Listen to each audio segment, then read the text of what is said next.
మీ పేరు ఎందుకు పెట్టారో తెలుసుకోవచ్చా అండి? మీరు రాసిన కవితలన్నీ అంటే పొందుపరిచి దానికి లోపలి స్వరం అని ఎందుకు పెట్టారు మీరు?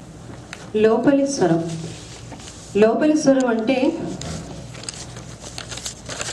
నేను నా లోపలి స్వరమే. నేను ఎలా అంటే ప్రతి వస్తువుని చూసి నేను అనుభవించాను. నేను అనుభవించిన అనుభవం ఎలా ఉంటుంది అనే దానికోసమే ఆ అర్థం తీసుకురావాలని చెప్పి ఇంకా వేరే ఏదైనా కాకుండా, అందుకని లోపలి స్వరం అనే కవిత్వాన్ని టైటిల్ని పెట్టుకున్నాను.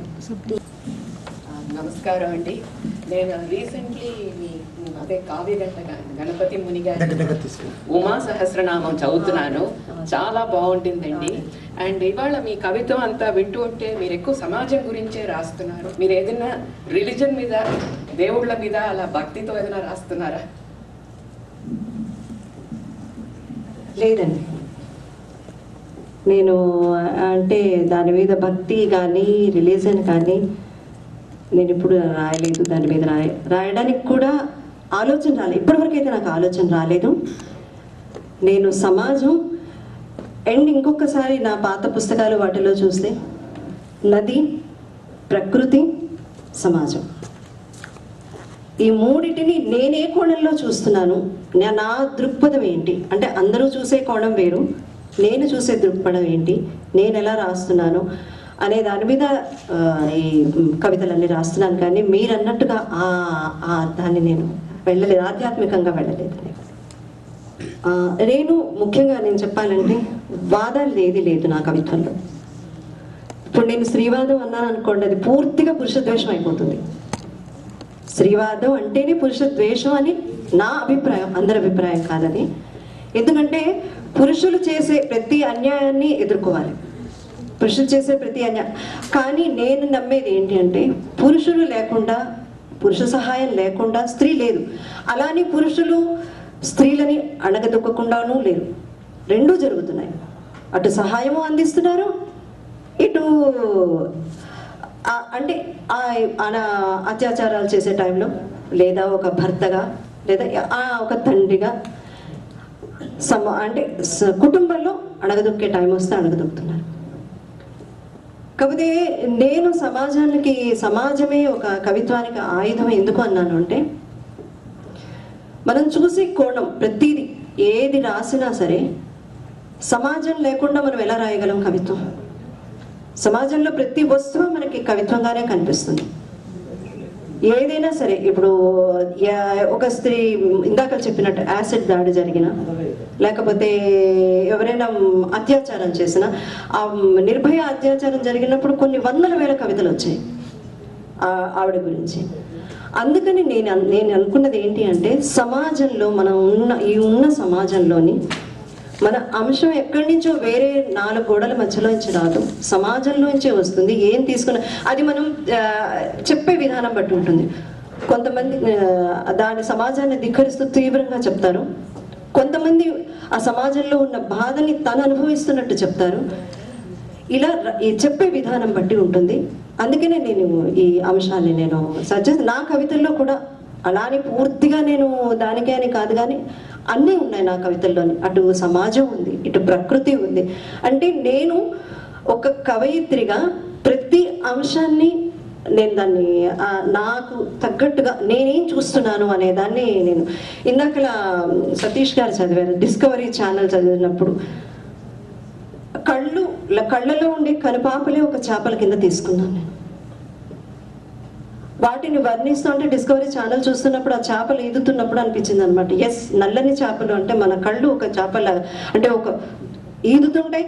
ఈ కళ్ళలో ఎన్నో ఉంటాయి, సముద్రాలు ఉంటాయి, అగాధాలు ఉంటాయి, కొండలు ఉంటాయి, లాభాలు ఉంటాయి, మన మనసులో ఉండే దుఃఖం అంతా ఉంటుంది. కాబట్టి అందులోంచి బయటికి రావడానికి రెండు కన్నీటి చుక్కలు రావడం కోసం వచ్చినప్పుడు, కన్నీళ్ళు కారుతున్నప్పుడు రెప్పలు అప్పుడప్పుడు టక్కన అడ్డం పడతాయి మనకి. అడ్డం పడ్డప్పుడు ఏంటవుతుందంటే మనం కళ్ళు రెండు మళ్ళీ ఆ కన్నీళ్ళు అయిపోయిన తర్వాత, దుఃఖం అయిపోయిన తర్వాత హాయిగా ఈదుతూ ఉంటాయి చేపల్లాగా. అంటే ఆ రెండు కళ్ళు ఆ చేపలతో పోలుస్తూ డిస్కవరీ చేసుకున్నప్పుడు అది నేను రాసి అంటే నేను ఫీల్ అయిన దాన్ని నా దాంట్లో పెట్టాను. Any question?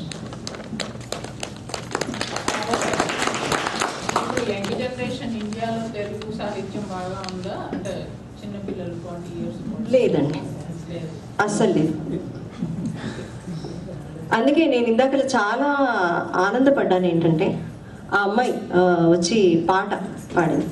తర్వాత లావణ్య గారు ఏంటిది దేశభక్తి గీతం పాడారు. దేశభక్తి గీతం అంటే అభిమానానికి నాకు చాలా ఆశ్చర్యంగా ఉంది. ఆ సాహిత్యం మీద ఉండే అభిమానం అంటే రావాలి పట్టుదల. నేను మొన్న అప్పుడు హ్యూస్టన్ వెళ్ళినప్పుడు కూడా అంతే, తెలుగులో వాళ్ళ అమ్మ ఏదో అందని చెప్పేసి తెలుగు పట్టుపట్టి నేర్చుకున్న అమ్మాయి నవల దాకా రాసింది. అంటే మీ అభిమానాన్ని చూస్తే మటుకు చాలా ఆశ. కానీ ఒకటి ఏంటంటే మళ్ళీ మనం ఇప్పుడు మన భారతీయులు ఉండి మనం ఇక్కడ ఉన్నా కానీ మన భారతదేశం అంటే మనకు ఎంతో ఇష్టం. మళ్ళీ మన భారతదేశం అక్కడ ప్రజలు సరిగ్గా లేరు అని చెప్పుకోవడానికి కూడా ఒక చిన్న ఇబ్బందే, కానీ చెప్పుకోక తప్పదు. సాహిత్యం అనేది అసలు ఈ కష్టం. అసలు యువకులు ఏ సాహిత్య సభకి రారు. ఇప్పుడిప్పుడు ఇంకా కొత్తగా చదవండి చదవండి చదవండి అనే నినాదం తప్పిస్తే కొంచెం మంది ఇప్పుడు కొద్దిగా ఏంటిది ఆ కవిత్వం రాద్దాము. తర్వాత ఇంకొక విషయం ఏంటంటే ఈ కవిత్వం ఎలా ఉంటుందంటే మనం కవిత్వం రాసిన తర్వాత పత్రికలకి పంపిస్తాం, డైలీ పేపర్ కానీ ఏదైనా కానీ పంపిస్తాం, కానీ మనకి రెస్పాన్స్ ఉండదు. తీసుకున్నారో తెలీదు, తీసుకోలేదో తెలీదు, వచ్చేదో తెలీదు. అండ్ వాట్ని తర్వాత పడిన తర్వాత కూడాను ఎవరు చదువుతున్నారో అర్థం కాదు. ఎప్పుడైనా అంటే మనం అభిమానించే గురువులు అంటే ఇప్పుడు నేను ఎక్కువ అభిమానించే కవి శివారెడ్డి గారు. అంటే ఈ తరం పూర్వ శ్రీశ్రీ అవన్నీ వదిలేసేయండి, ఇప్పుడు మన తరంలోని శివారెడ్డి గారు వీళ్ళు ఎవరైనా చదివితే బాగుండు, అభిమానిస్తే బాగుండు అనిపిస్తుంది. కానీ ఏమో చదువుతున్నారో లేదో కూడా తెలియదు. కానీ నాకు ఒక మనలో చిన్న అనుభవం ఉండాలి.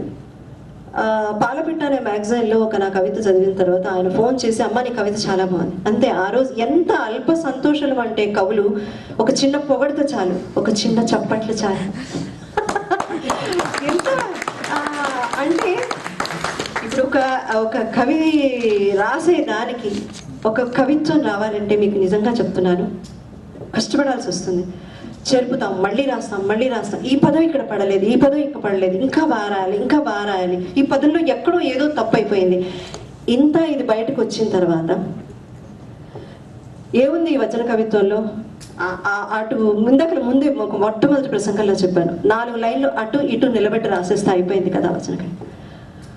అంటే అనిపిస్తుంది అనమాట, ఏంటి అయితే ఎందుకు కవయిత్రిగానే మీరు? నాకు మా నాన్నగారు ఒకసారి చెప్పారు, ఎందుకమ్మా లేనిపోని ఆ కవితలు రాస్తావు, హాయిగా నవల రాయొచ్చు కదా అని. కథలు రాశాను నేను, 14 కథలు రాశాను, ఒక కథల సంపుటి కూడా తీసుకొచ్చాను. కానీ ఈ కవిత్వం మీద ఉన్న అభిమానం ఉంది చూశారు, అది అసలు నిలవనివ్వదు. ఏదోలా రాసేయాలి, ఆ కవిత్వం అక్కడికి రాసేయాలి, బాగుందా అని 10 సార్లు అనుకోవాలి. ఎక్కడో కనిపించి ఏదో అమ్మా నీ కవిత ఎక్కడో ఉందే చూసానే, అది చాలండి నాకు. ఎక్కడో చూశారు కదా మీరు కవిత్వం, చాలా అక్కడికే నాకు చాలా ఆనందం అనమాట. అమ్మ ఎక్కడో పడిందమ్మా, ఏదో పేపర్లో చూశాను సార్, చాలా సంతోషం సార్, మీరు ఆ కవిత్వం కనీసం ఎక్కడో పేపర్లో పడింది అన్నారు. అందుకనే నేను ఇవాళ మీరు ఇంతమంది ఈ కవిత్వం వినడానికి వచ్చారంటేనే ఫస్ట్ నేను ఇవాళ నేను చాలా ఆనందంగా ఉన్నాను. ఎక్కడో పై మెట్టు ఎగురుతున్నట్టు ఉందన్నమాట, పాదాలు పైకి నుంచి నేల నుంచి కొంచెం ఒక మెట్టు పైకి ఎస్ అలా గాల్లో తేలుతున్నట్టు. మీరు ఫేస్బుక్ లోకి వెళ్ళండి, ఇంకా పైకి. థ్యాంక్ యూ అండి, థ్యాంక్ యూ.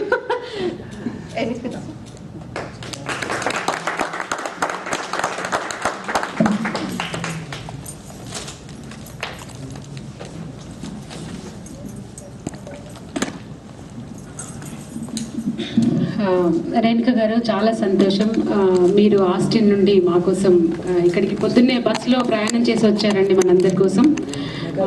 ఫిబ్రవరి మంత్లో నేను అడిగినప్పుడు వస్తానని చెప్పి ఇంకా మేలో టైం కుదిరింది వారికి. మా 82వ సాహిత్య వేదిక ఇది. ఈ సంవత్సరంలో 4వ మహిళ అండి సాహిత్య వేదికకి. మీ అందరి కరతాళధ్వనులను ఇంకొకసారి వినిపించండి. ఉత్తర టెక్సస్ తెలుగు సంఘం ఆనవాయితీ సాంప్రదాయం అండి.